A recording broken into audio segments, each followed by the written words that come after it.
بسم اللہ الرحمن الرحیم۔ کہانی کچھ یوں ہے کہ ایک کسان کے پاس بہت اعلیٰ نسل کا بہت خوبصورت گھوڑا تھا۔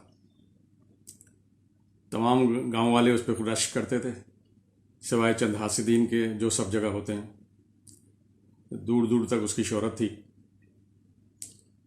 ایک مرتبہ بادشاہ کی نظر اس پہ پڑی۔ بادشاہ نے چاہا کہ وہ گھوڑا خرید لے، مگر کسان نے بیچنے سے انکار کر دیا۔ بادشاہ نے بہت کوشش کی لیکن کسان نہیں مانا۔ کچھ دن گزرے تھے کہ وہ گھوڑا اچانک غائب ہو گیا۔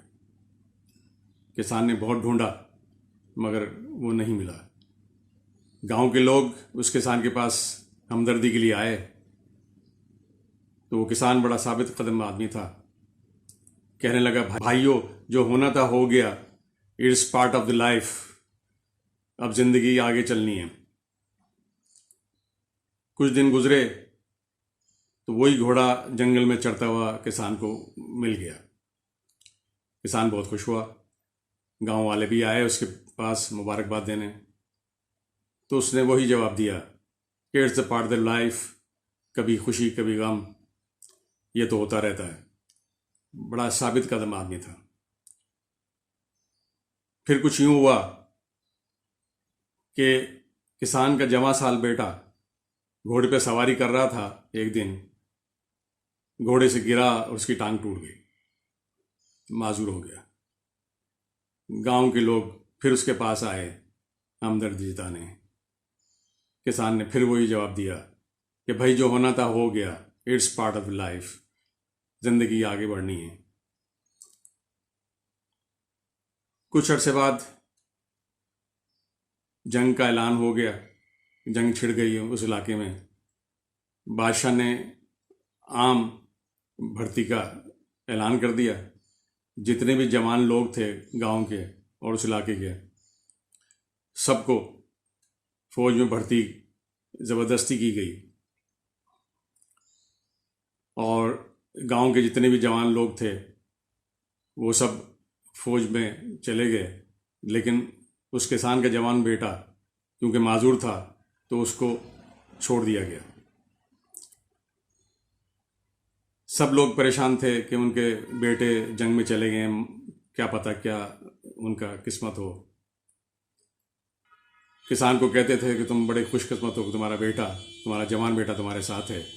کسان وہی جواب دیتا تھا کہ بھائی، it's part of the life, جب میرے بیٹے کی ٹانگ ٹوٹی تھی تو ہم بھی افسوس کر رہے تھے، تم بھی افسوس کر رہے تھے، کیا پتا تھا کہ آگے کیا ہونے والا ہے۔